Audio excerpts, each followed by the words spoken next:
I'm Remy Blair on the floor of the New York Stock Exchange. This afternoon, I'm joined by Stephen Guilfoyle of Deep Value Execution Services. Stephen, great to have you here. I am never as happy as I am when I'm here with you, Remy. Well, Sarge, we are here at the end of 2015, and we have a lot going on in fundamentals, but in terms of market action, we saw a lot of wild swings during the year, but where we're ending up, we're not seeing that much action. So heading into the new year, what are you focusing on?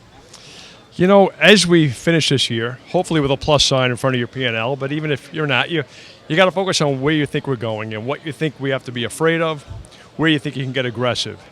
All right, all the headwinds that put a damper on 2015 are still there. In fact, maybe even more so now because the Fed has started raising interest rates. So now you won't have those expanded valuations that we've seen in stocks for a number of years now. I believe that there will be some increase in household spending in 2016. It will be somewhat reliant upon credit. Therefore, I'm thinking that you want to stay with consumer names, but probably more so the staples than the discretionaries. I'm also a little shy about the healthcare sector this year. All right, it's an election year.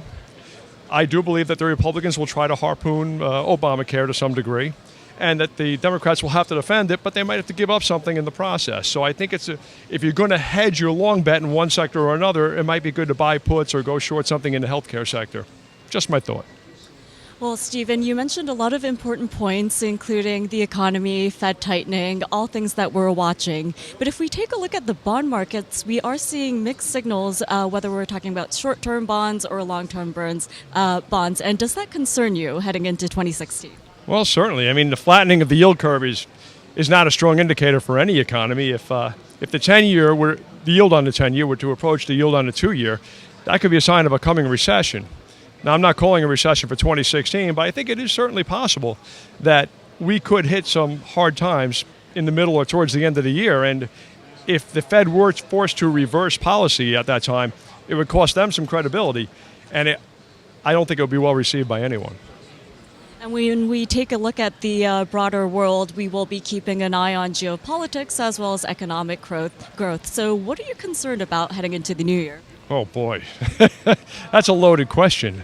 It's something we don't like to talk about, but I think terrorism is the one thing that people have to really that they won't see coming, that will impact almost everyone's portfolio in one way or another. If there is something that curtails trade or curtails commerce, you really don't know which sector it'll hit, but you certainly know it will hurt you in the pocketbook. So I think that has to be number one. And last but not least, Stephen, I do want to ask you about various sectors. 2016 is an election year, and you brought up healthcare. We've been seeing a lot of movement in healthcare stocks as well as biotech.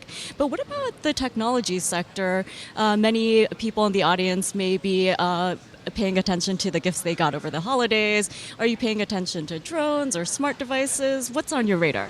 You know, infotech has been a relatively regular performer over the last couple of years, actually, and I myself hit out there kind of in the second half of this year when I was trying to protect my plus sign. So I did go into healthcare, into infotech. I don't think it's a bad place to be.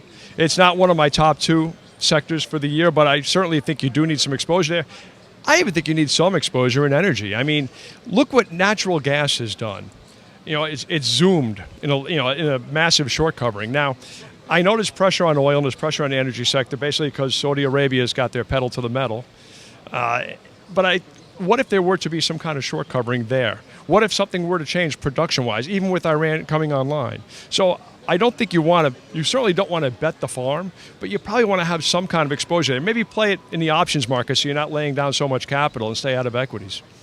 Well, Stephen, thank you so much for joining me at the end of 2015, and I wish you all the best for the new year. Oh, Happy New Year, Remy.